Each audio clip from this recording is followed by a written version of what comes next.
I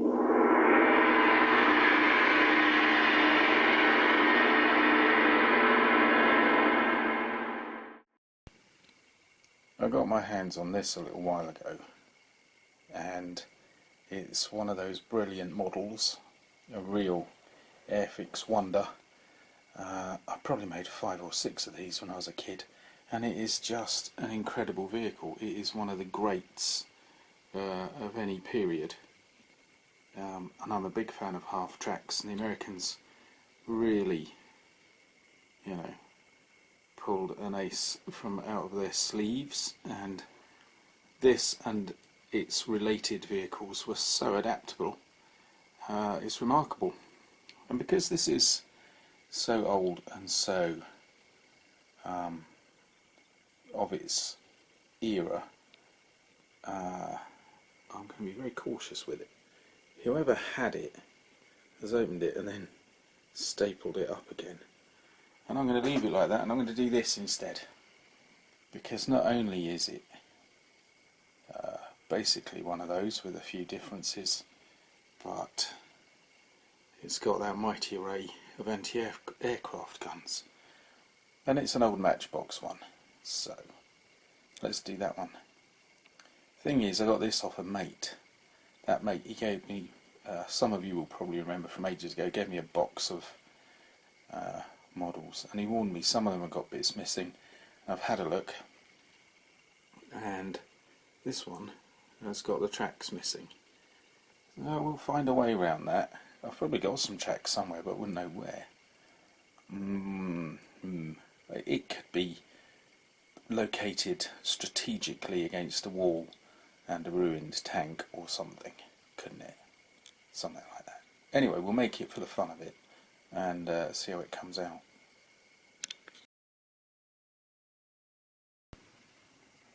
Oh, and it seems the diorama's gone as well. Never mind. We'll soldier on. Let's see how things go.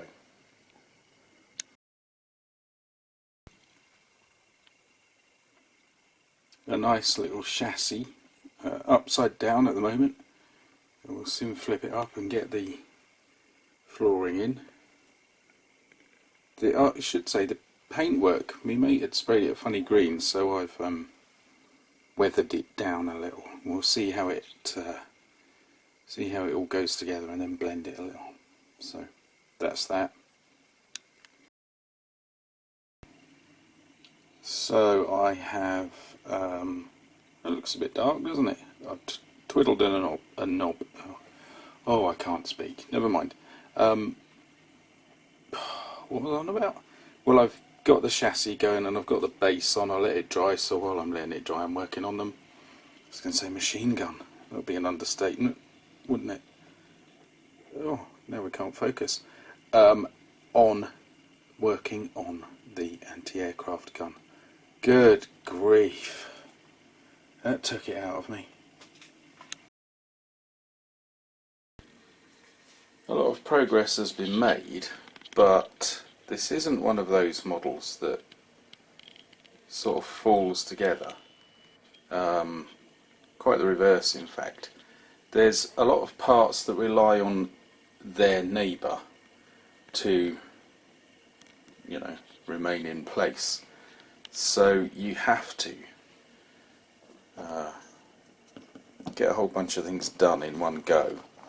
Otherwise you're going to be left sort of in limbo. You're not going to know if you're coming or going, if things are in the right place, and if the next part is going to fit neatly.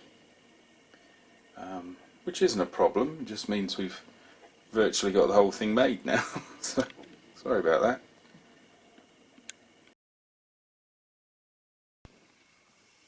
I can't say the same for the anti-aircraft gun itself. This one you have to leave time after time. Bit by bit this one comes together.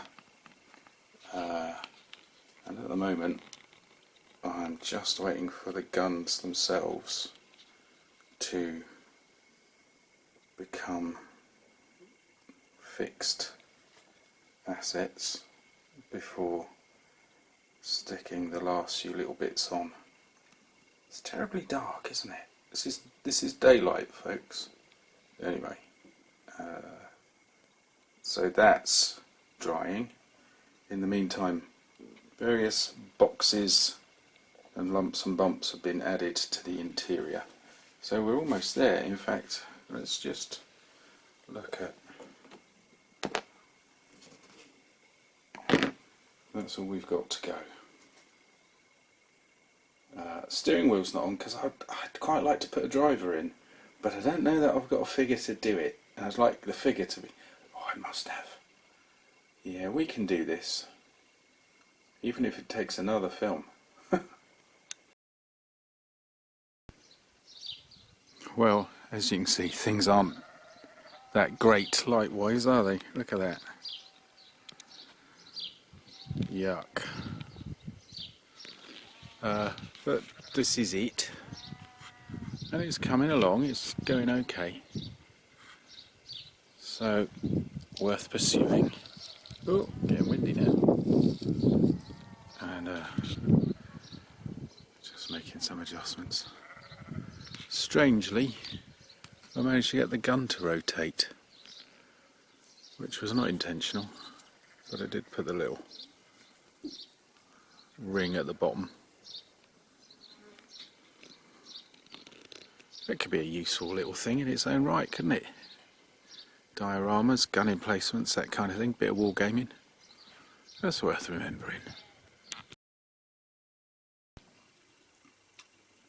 This is one of the problems I have with ex Matchbox models, and that is the colossal size of the sprue compared with many of the parts. Now I've got various clippers, scissors, knives, all sorts, but that isn't really the point. The point is, and this is particularly the case with the sort of later, more complex models they came out with, which are masterpieces, like the Churchill Bridge Layer and Monty's Caravan.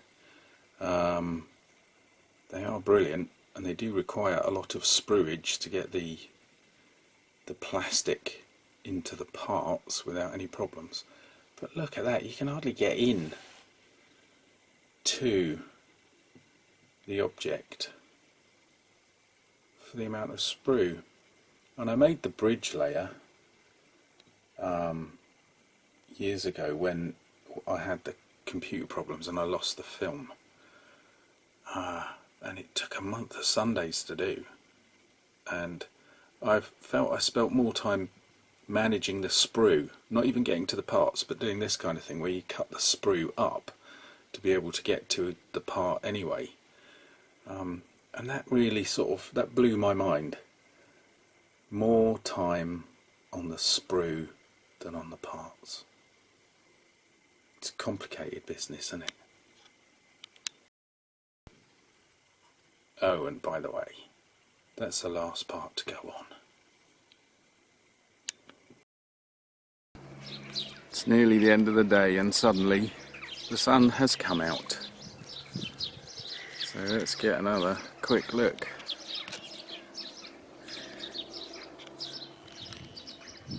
Shame about the tracks. I will do a search, see what I've got.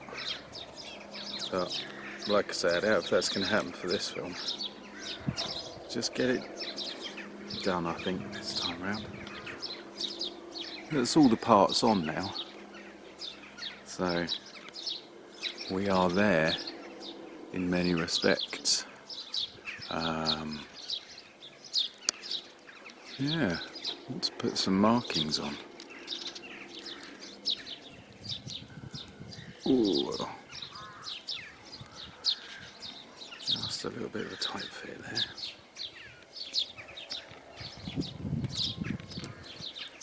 Now the sun's in the wrong position.